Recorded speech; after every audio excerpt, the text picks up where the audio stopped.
Hello, I'm Barb Hyman, and welcome to our little old podcast. I'm the CEO founder of Predictive Hire, and I'm really excited today to be talking to Matthew Malter Cohen, who is the head of selection at Capital One in the US. Is it US only business, Matt, or is it global? We have global locations, including Canada, the UK, India, and the Okay, Philippines. well, tell us about your role and tell us a little bit about the organization, more about your role than about the organization. I think people would be interested in. Sure. I lead selection at Capital One, meaning I sit in the Department of People Strategy and Analytics, and I advise on all issues that help us bring the best talent into the org, which includes everything from assessments to interviewing to other operational aspects that affect positive or negative selection of good talent. Great. And just a little bit about Capital One for those outside of the Northern Hemisphere that may not be as familiar with the business. Yeah, Capital One is a Fortune 100 uh, credit card and institution and financial institution. We operate as a bank as well. The company has been around almost 30 years now, still founder led. Rich Fairbank is a fantastic CEO and leader. And I've been excited by my decision to come to Capital One every day over the last 3 years. And how many employees do they have? Almost 50,000 or so across the business. Okay, so let's take a step back in time because you were previously part of a much smaller organization, and I'd love to hear what it's been like to go from startup to, a much more mature startup, let's just say. Your background is pretty interesting because you went from being PhD, getting your PhD, to being the number one hire at Pymetrics, which is a really brave move for someone, I think, to join any startup, but particularly straight out of that experience. Tell us about what made you take that giant leap of faith to work with a startup. Yeah, it was definitely felt like a giant leap of faith at the time. Um, I think the number one thing was that I was inspired by the founders. I thought that they had a fantastic idea of how to marry better behavioral science and prediction with doing good for people in terms of helping them find their fit and find a job at companies they want to work at. Um, it is not simple to transfer over academic expertise to industry, and a startup was a nice waypoint along that journey for me. Frida and Julie were actually quite sharp, and it was clear they had an idea that had legs, and so I wanted to be part of that. And what, as you look back, what are um, the most kind of exciting moments of being in a startup? And I think you're on the journey for about 7 years. And then, what did you find most challenging about being in that environment? Yeah. Um, what's exciting is that you get a chance to be exposed to things that you would not normally get a chance to be exposed to. So even though I was hired as head of research initially, I ended up both leading product there, but also being able to do business development, get a sense of how legal agreements work, understand how the nuts and bolts of the data and the technology work. And that's just not something you would get exposed to if you went to work for a big company right away. So I think it's fantastic to be able to work in that type Do of you environment. do you feel like that if you hadn't have had that experience, you wouldn't have been given the opportunity at Capital One? Like, is there a very clear linear relationship between one experience and the other? I think it definitely helped with the opportunity at Capital One.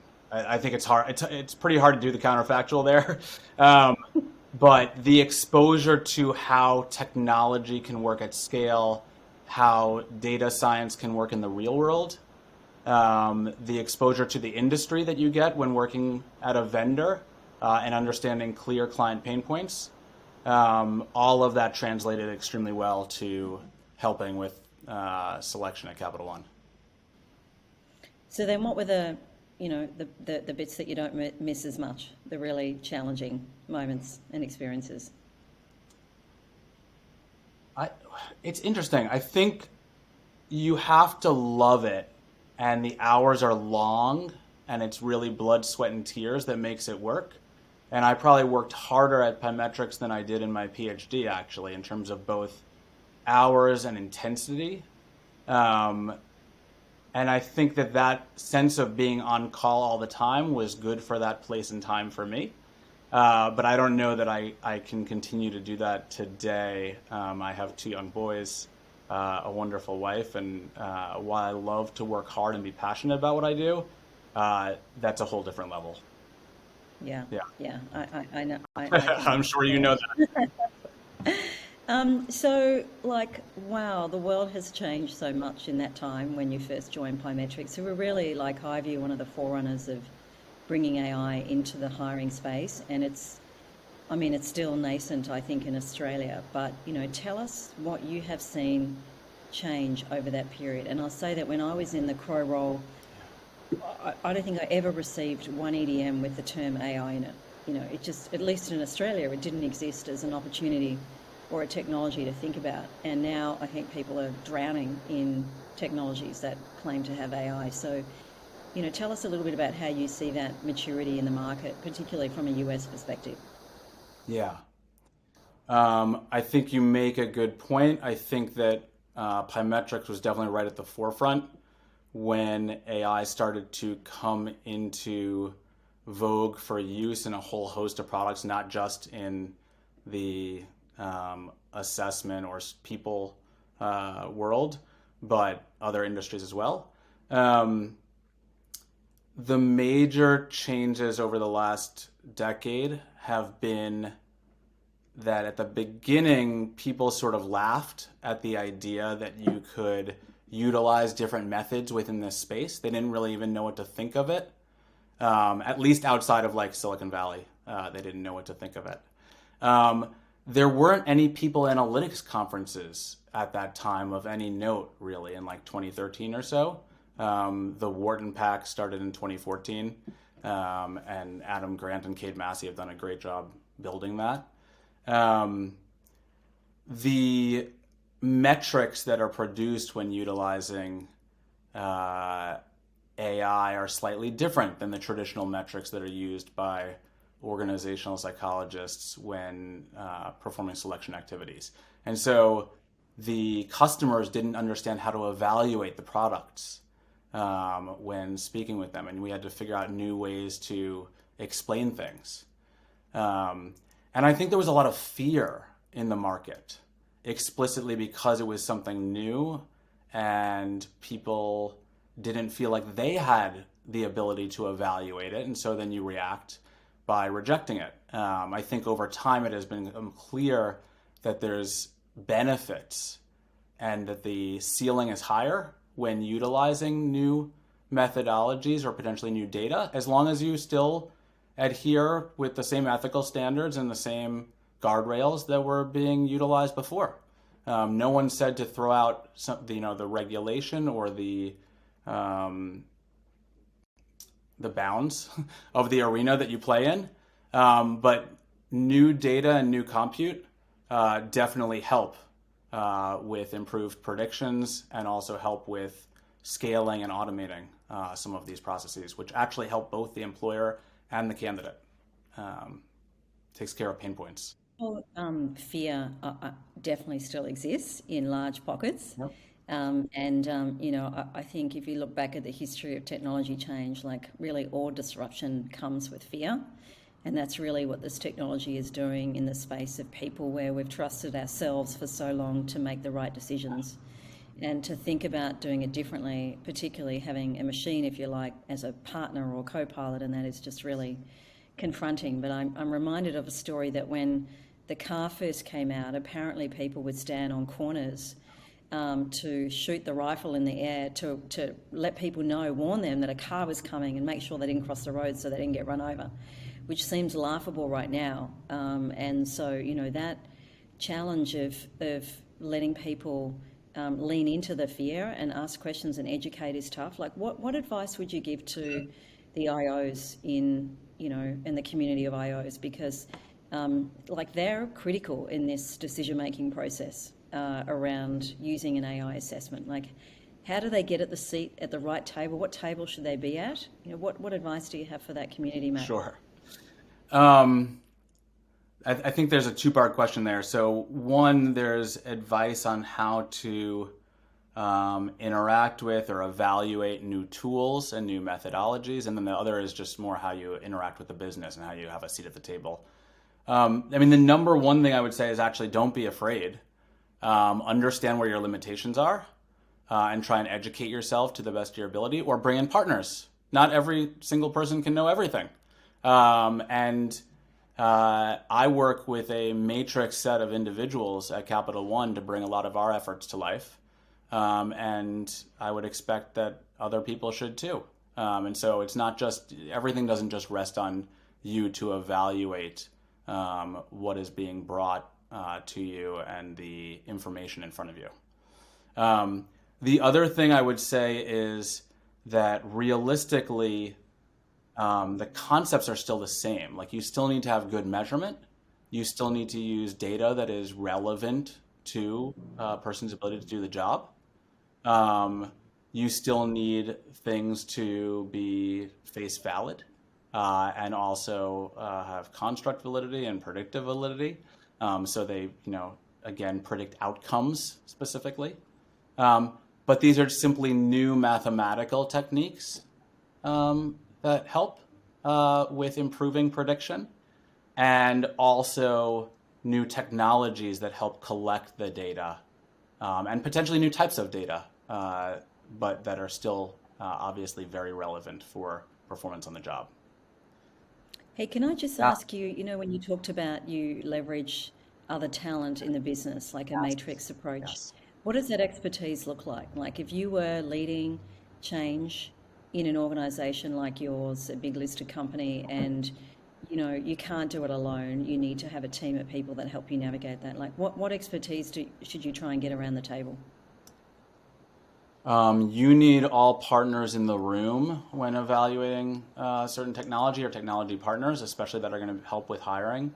That includes everyone, obviously, from the industrial organizational psychologists, who are your assessment and measurement experts, to people who are involved in understanding if the candidate experience is appropriate for your brand, and if the technology can interact with your systems. So people from tech. You need people from potentially the risk office that help just evaluate and check that things work for the regulations in your area and the way that your company works. Obviously, startups might be willing to take more risks, or even small companies, than large companies. You need people from legal who might help advise on any issues that obviously sit in the legal zone and interact with regulating bodies of that country. You want to bring in also people from your communications team and from your product teams that can help make sure that everything is functioning well, and understand what the user experience looks like as people go through the system. And all of those people combined help you evaluate whether this is the right thing to do for your company at that time. And it's really great because having that conversation come to life only makes things better. Having Yeah. heard you, list off all the different players, like, to some leaders that might feel really overwhelming and scary. Like, do I have the gravitas as a leader to coordinate all of that, and the case for change? Because really, to get that many people in the room means that there's a really strong case for change, isn't there? Like, how do you pull that together? And what do you think the case for change is in using AI tools or changing your process? Because it's an upheaval, right? It's a massive change program. It is, and usually massive change programs take a village. Um, the case for change actually rests on some of the expertise that the one group that I did not mention before might bring to the table, which is data science as well, to help our measurement experts evaluate the tools that are in front of you. Um, they that case for change explicitly um, is driven by an ability to focus on outcomes and to directly tie sort of your efforts to those outcomes. And that in business, that always wins the day. Like that's how business is run. And so there's no reason that things should be different in the HR space or the people space. And actually, that will help that group have a seat at the table. Um, if you can speak to outcomes such as lowering costs, improving the experience, improving the quality of the people that you bring in, if you can drive ROI like that, if you can speed up your ability to bring in good talent, that will win the day overall. Uh, and I've seen it time and again. And the AI part of that, I'm just interested in how you tackle that organizationally, right? And some of the language you've mentioned, like mathematics, I mean, that scares me, and that will probably scare a whole bunch of HR people. People join HR to be part of a community and help people, not to necessarily work with technology or data. I know that's changing, but how do you kind of demystify it for that group? How do you help them feel safe and trust AI when you have a whole Yeah. community of media out there who are doing their best to tell us the opposite? Yeah. Um, you need to speak in simple language if you are either internal or external to the org. So if you're on the vendor side, or if you are trying to make the case for change inside a organization that maybe is a little behind. If you can speak in simple language, even about difficult concepts, then people will understand you. If you can simply say that we are looking to implement this tool because we think that it will improve the quality of talent that we bring in. And by the way, we plan to simply measure that by the output performance on X for whatever that role is. If we're talking about, uh, you know, a call center, for example, you might say SAT scores improve by X percentage. If you're talking about fast food, you could say that response times decrease, customer complaints decrease. If you are talking about actually more grad jobs, you might say that attrition is reduced because there is better fit for the role. So there's lots of outcomes that you can speak to, and that's it. People understand that, yeah. The outcomes for when you're talking about roles that are highly measurable in objective ways Yeah. is sort of reasonably straightforward. But I'm curious, Capital One has a lot of white collar talent. How do you really measure quality of hire when it comes to white collar professionals? Um, it is very difficult, and it is something that we continually try and get better at. Um, I there's feel like you've got a secret here that you don't want to reveal, that you've figured it out. Let me just say that there's lots of different data that you can utilize. And I think if I were giving advice to organizations, I would say that you always want to evaluate the quality of the data, how the data was gathered, and under what conditions it was gathered. And I would also advise to consistently focus on behavior and as discrete and measurable behaviors as possible. Um, and those help us understand how someone will perform over time. That then obviously is different for people in different roles. There's different things that make someone explicitly amazing at their job if they're in a technical role or if they're in a analyst role or if they're in a marketing role. and you have to be very thoughtful. It really is one of the hardest problems out there. So that one is not something that is simple nut to crack. So let's talk about how recruiters make that assessment about quality today Yeah. on white collar Yeah. workers. It's mostly CVs, right? People still rely heavily on CVs to tell them whether someone's going to be great in the role. And, there's lots of research we've both seen that talks about latent bias in CVs, even when you try and de identify gender and race. But we're incredibly attached to CVs. Like, why is that? And you also describe behaviour as being really important in role. That idea that you get hired for technical skills, but typically when you're fired for the soft skills, which aren't really visible in the CV. There's two things I'll say about CVs and about the tools that people get attached to with regards to evaluating people for roles. One is that CVs tell a story, and they tell a very simple to understand story. And it might be that this person just really isn't qualified because this person doesn't know how to format their text on their CV, and they have spelling errors, and they went to the wrong school. But that's what you're assuming the story is, right? We are making a lot of assumptions about the person who wrote that, resume, and you can have amazingly formatted resumes. However, that person didn't even put that together. They worked with a coach, and they paid them several $100s, and they made it all pretty and designy, and it actually doesn't represent that person amazingly well at all.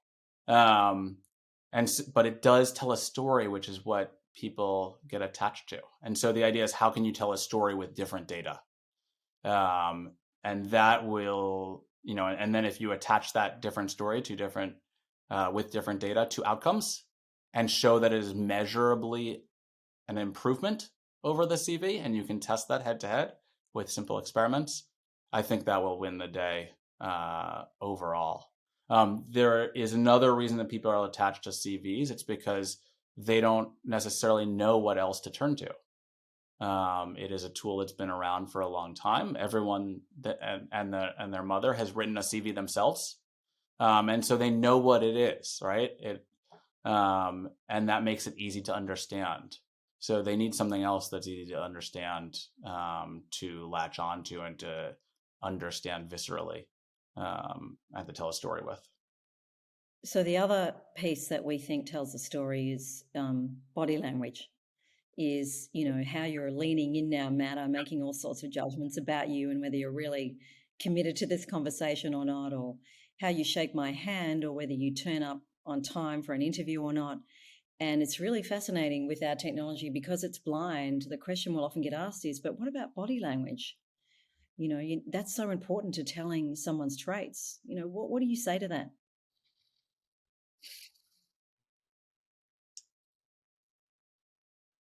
I think that that's a tougher one. And there are many different things that you can get from body language. And can be signal there, and there can also be red herrings there. And I think you have to be just as diligent with that data as you are with any other set of data. Um, I think that's the main thing I would take away there, and you'd want to see it over time. Now, there is one thing I will say, is that people react to people.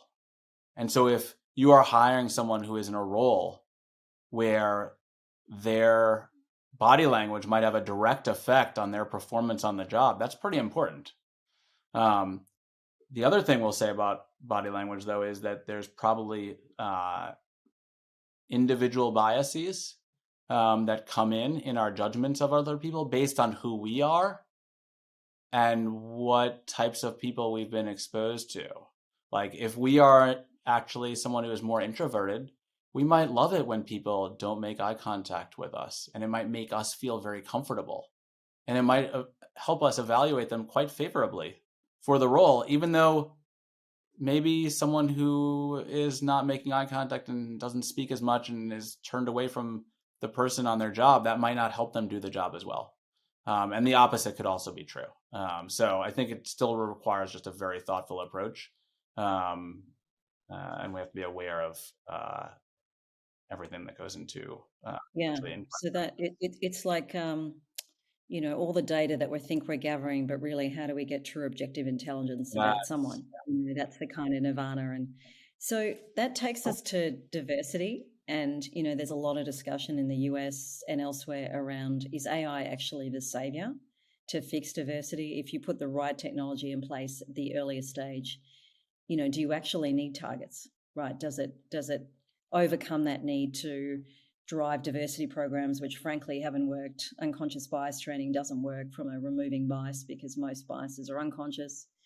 And, the EOC is really open to the opportunity that AI brings to finally create some, democracy in opportunity. And sourcing and selection, we've also talked about, are really connected. The experience that you have may invite the introvert or may not invite the introvert into your process. How do you think that conversation is changing and actually becoming more positive towards AI, because it can positively impact on diversity? I think, like any new technology, there's sets of people who see it as something that can help incredibly, and there's other detractors, again, who are sort of afraid and point out the failings. The people who are excited about what it can do will highlight the fact that even if there is some bias at the beginning, you can iterate and actually reliably remove that bias over time.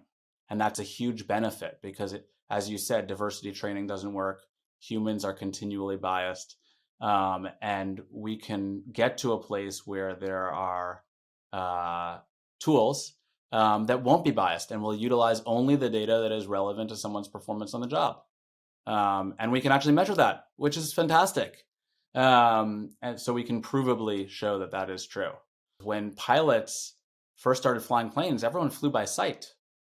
And then slowly over time, they started to use instruments. And at the beginning, when they used instruments, some of the instruments weren't actually that good. And they caused problems that maybe weren't that much of an improvement over the pilots. But then slowly, the instruments got to be quite good. And once they were so demonstrably better than pilots, it was impossible for anyone to reject the idea that the tools were better than the people at flying the plane. And you could simply see it by fewer pilots dying and fewer pilots crashing, which was fantastic. And now we have safe air travel that spans the globe.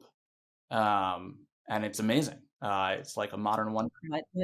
Most planes are flying on autopilot. Most planes are flying on autopilot. There are many industries which have been massively disrupted by technology. If you think air travel, Flight Centre in Australia is a travel agency, but apart from COVID, it's been an incredibly successful business. But we can all go and find our own flights online, but yet people still need them. That human in the loop, in our context, is what we call it, is incredibly powerful. So just in the context of, actually, one other thing I wanted to ask you, Matt, is we've spent a lot of time talking about the organisation side and how they navigate it and what questions to ask. But actually, we often forget the human in this, which is the candidate. And I still think that a lot of, if we go and interview 1,000 candidates or 1,000,000, how many of them will say, oh, it's just brilliant. It's so easy to apply for a job. It's so fast. I know exactly where I am in the process. I learn from it. I've discovered what I need to know about the organisation. I love it. I mean, I don't know. Could we find anyone who would say that? And why is it taking so long to fix that part of it? Because, we are now in a war, in a battle for that, to any talent, right? Like in any role. So surely now is the time to sort of really look at what does that experience feel like for them.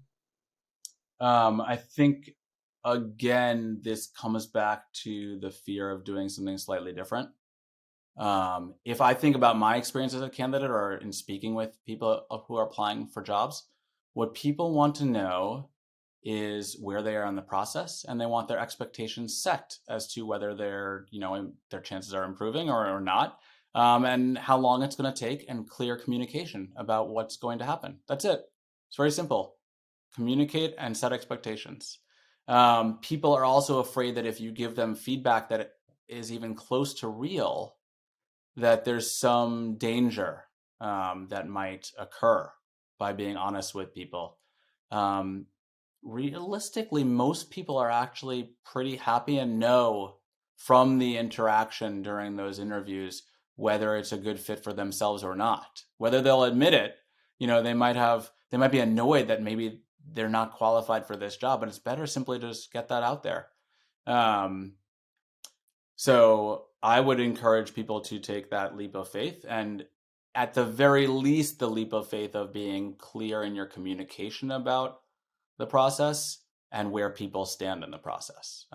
You don't have to go all the way to the um, completely transparent feedback about exactly how someone did. Uh, Mm. so, Yeah. So yeah, I'll go yeah, on. I'll say one extra thing on that. It's a two-way evaluation process. I think organizations sometimes forget that candidates are also evaluating them. And the way that you structure your process says a lot about you as an organization as well. And it says about what respect you have for the candidate. It says something about what type of workplace they might be coming into, and so you should be very thoughtful about that whole experience. And I would argue that people who take the time to set that up well and who are honest with people will win the day and get the best people to come work for them.